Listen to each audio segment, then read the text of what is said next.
Oke, bismillahirrahmanirrahim. Assalamualaikum warahmatullahi wabarakatuh. Saya Dr. Haldi Akarim, SPMP. Saya dari Universitas Al Azhar Mandar. Jadi saat ini kami berada di lokasi program Macimpan tahun 2023. Kami bertiga, yang satunya adalah Ibu Dr. Ina Ningsi, kemudian Ibu Nurhaya Kusmia. Program ini dimulai sejak bulan Maret lalu. Dan sampai berlangsung nanti sampai bulan 12. Ada beberapa kegiatan yang sudah berlangsung dan akan berlangsung di tempat ini. Yang pertama itu adalah pembibitan kakao yang tahan terhadap hama dan penyakit kakao. Program ini sebenarnya salah satu tujuannya adalah mengurangi ketergantungan bahan kimia di tanaman kakao.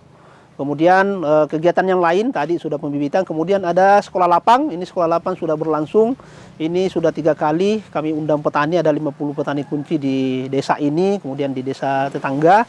Itu diberikan materi yang berbagai budidaya tanaman kakao, berbagai narasumber juga telah dihadirkan di sekolah lapang tersebut. Ada Prof. Nasruddin dari Unhas, kemudian dari Prof. Arsad juga dari Unhas. Beberapa narasumber lain juga telah hadir di sekolah lapang tersebut. Kegiatan lain adalah pelatihan pemanfaatan limbah tanaman kakao. Jadi tanaman kakao, limbah-limbah tanaman kakao selama ini yang tidak termanfaatkan itu dimanfaatkan baik itu sebagai pakan ternak, kambing, kemudian maupun sebagai pupuk-pupuk organik. Kemudian kegiatan lain, kegiatan yang pas di tempat ini adalah kegiatan yang menggabungkan antara peternakan kambing dengan pertanaman kakao. Ini adalah hal yang sangat sinergi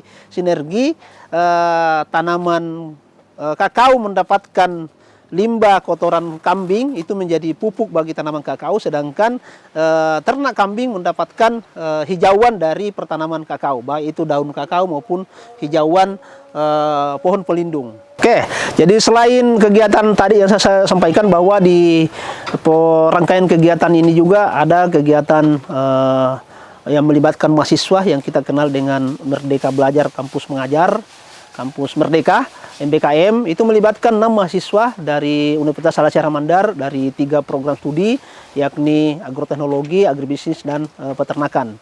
Itu sudah berlangsung, itu dalam skema magang. Jadi mereka 6 orang ini magang di tempat ini sampai insya Allah sampai bulan 12 nanti.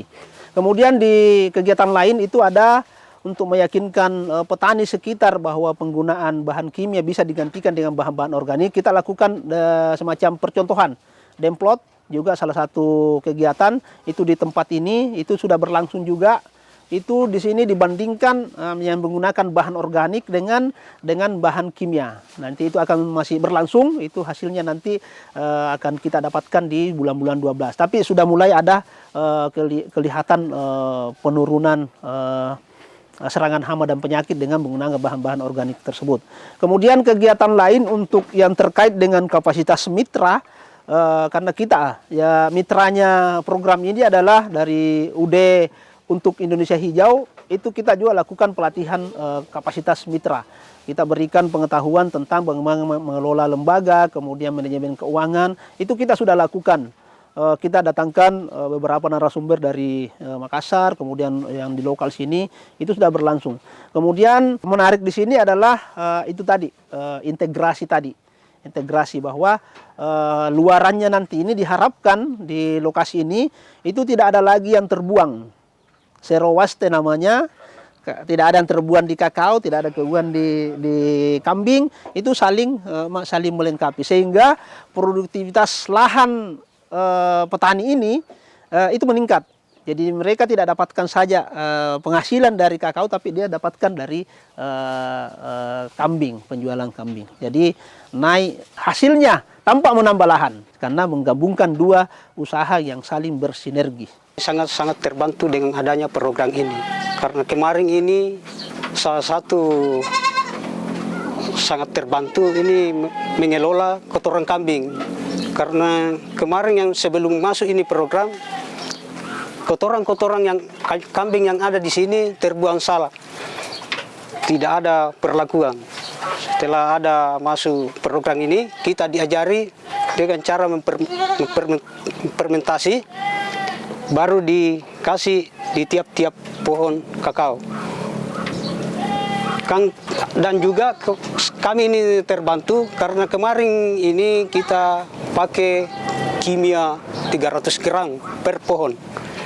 Jadi tahun ke depan ini insya Allah saya tidak pakai lagi yang namanya kimia.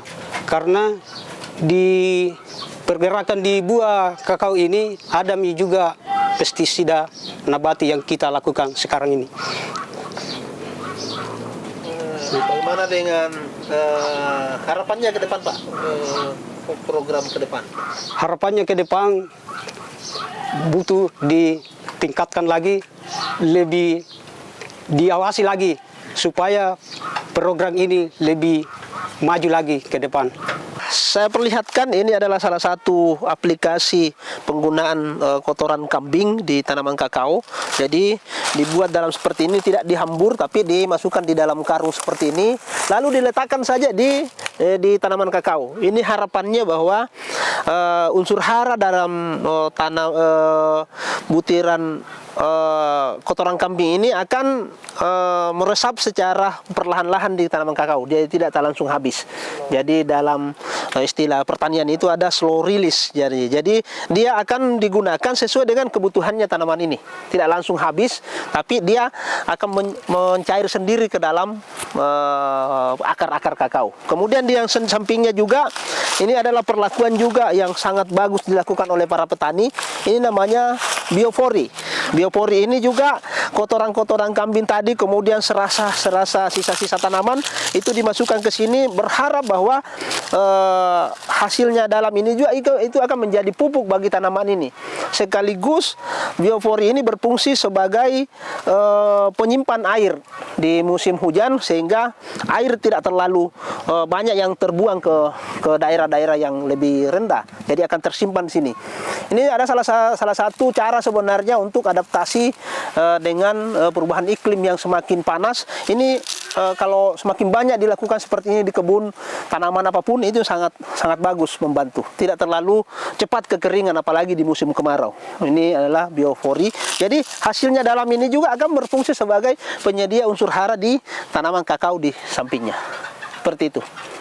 Jadi otomatis perlakuan seperti ini akan mengurangi bahan-bahan kimia di tanaman kakao. Jadi sesuai dengan tujuan daripada program ini. Saat ini saya berada di rumah pembibitan. Rumah pembibitan ini salah satu rangkaian tadi Macimpan tadi, di kegiatan kedua tadi pembibitan kelontahan. Tanaman ini, bibit ini sudah berumur sekitar 5 bulan. Ini sudah siap disambung pucuk.